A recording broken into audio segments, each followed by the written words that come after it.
Hello there guys and welcome back to a brand new Star Wars Hunters video. Today I have some news for you regarding the game that actually came out in early August, but I've only just really got around to working on a video for it now, so be sure to stick around to the end to find out all the new details and subscribe to the channel to stay up to date with all things Star Wars Hunters. So the news came a few days after the August investor call, and there are two things that could have some pretty major implications for the game. The first detail that was shared by the Zynga CEO was that Star Wars Hunters will support up to 30 players.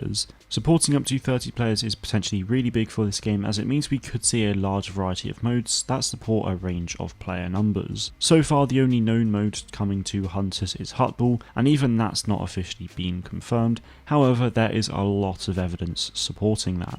Now, I can't see Huttball being played between two teams of 15, so that mode will very likely be 6v6 at most, which I think is definitely the right call if they do that. With 30 players though, you can have even bigger sandbox-like modes, whether it's like Conquest from the Battlefield games but smaller, or it could potentially even be a small-scale battle royale, which I definitely think would be really good for this game to have. 30 players isn't a huge amount for any game these days, but you have to remember that this is a mobile game and Nintendo Switch game. Let's take a look at Fortnite for a second. That runs 100 players at once on all devices, which means that due to the mobile and Switch not being anywhere near as powerful as previous gen and current gen consoles, they have to significantly reduce the visual quality of the game to allow it to run smoothly. So if Star Wars Hunters was to have 100 players as well, they would very likely have to do the exact same, but as they're pushing for console visuals on mobile devices, 30 players will allow them to actually keep their visuals to that standard, whilst also providing a hopefully solid experience. We of course may not even be getting a mini battle royale mode whatsoever, but I just wanted to use it as an example. Star Wars Hunters being able to support 30 players at a time will also, as I said, allow Zynga and Boss Alien to provide a large variety of different game modes to keep things interesting and fun for a wider customer base. I have done a video on 3 game modes that I'd like to see in the game, so if you are interested in seeing that, then I'll leave a link to that in the description below for you to check out.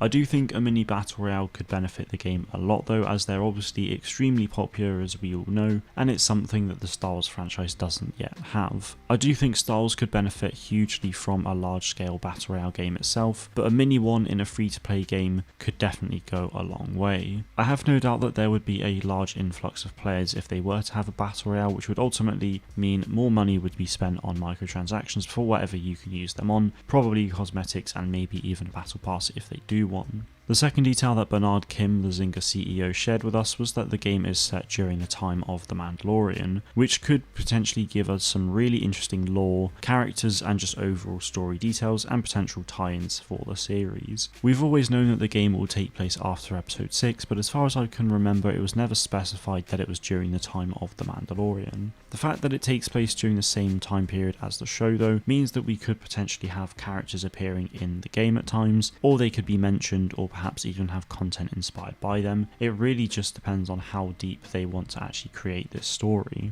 Like Battlefront 2, there's only so much they can do with creating content and stories in multiplayer, and by that I mean that anything that gets added to the game will essentially become canon, and they could even have little bios as well for each character and item that would then further add to the canon and the overall lore of whatever it is. In those bios it could refer to the character meeting Din Djarin for example, or perhaps the stormtrooper from the trailer once served under Moff Gideon. Stuff like that goes a long way for me as a canon junkie, and it will connect me to the characters even more. I just think it's always really cool seeing tie-ins like that. It's hard to talk about this in too much detail and depth whilst we know very little about the game still and what their plans actually are, but hopefully they're creating a really exciting story within this multiplayer experience. To summarise, Star Wars Hunters will include at least one game mode or maybe more that will support at least 30 players at once, as well as the game being set during the time of The Mandalorian. That is everything from me today though guys. Let me know what you think of all of these details in the comments below. Thank you all very much for watching and may the force be with you